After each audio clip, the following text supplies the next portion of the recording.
To my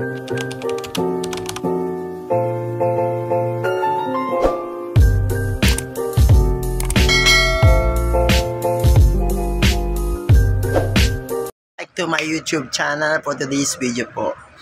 Ngayon po ay nagmo-move on na tayo sa ating baha at ngayon po ay papakita ko po sa inyong mga nabaha naming mga appliances katulad po ng TV at ang aking Bluetooth speaker saka yung ang binili kong blender po sa SM Purview po. Papakita ko po sa inyo. Nakatenga lang po siya dyan sa gilid-gilid namin. Kaya guys, let's watch it. So ang aming TV, dito lang po sa gilid. Magagawa pa kaya to? Magkano kaya bayad dyan sa pagpapagawa ng aming TV? Yan po yung plastic namin. Maliit lang ba naman po yung aming TV? Ayan po. At ito po yung bahay namin. Yan po. Yan yung butas-butas yung aming bahay. Dahil sa bagyong Karina. At ito guys, ang aking Bluetooth speaker.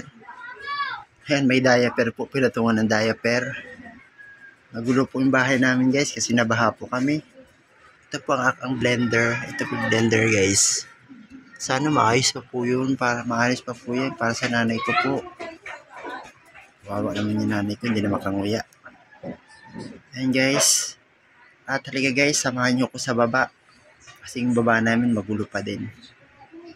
Magulo pa din. Hindi pa rin kami tapos. Pero konti na lang matatapos ng aming baba. Konti na lang yung labahan. Yung pumpo nandyan pa rin.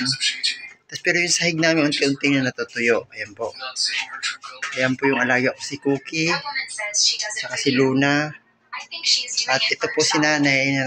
Yan, meron po siyang higaan dyan. Hindi po yan na kaya binili namin yung plastic na higaan niya para hindi po pagkahoy kasi pag laging binaba narurupok po. Kaya yan po yung kahit bahain yung higaan niya, hindi po yan marurupok kasi plastic po yan. Ano po si nanay nakahiga po siya. At shoutout nga din pala sa nagligtas sa nanay ko nung bumaha sa amin.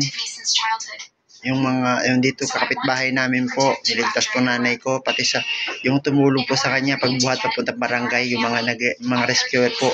Saludo po ako sa inyo. Maraming salamat po sa inyo sa pag-rescue nyo sa nanay ko.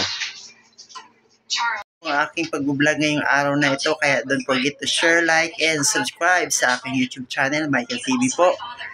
At updated, mag-subscribe po kayo para updated po kayo sa aking mga video, mga bago kong video. Guys, magtataka po kayo kung bakit konti lang pong nina-upload ko kasi nga nawalan po ako ng cellphone, nalubog po yung cellphone ko, kaya nagkaroon po ako ng konting pera, binili ko agad ng cellphone para ayun, makapag-vlog agad ako para mapanood nyo agad ang aking vlog sa aking buhay. Maraming salamat po. God bless po sa inyong lahat. Bye-bye!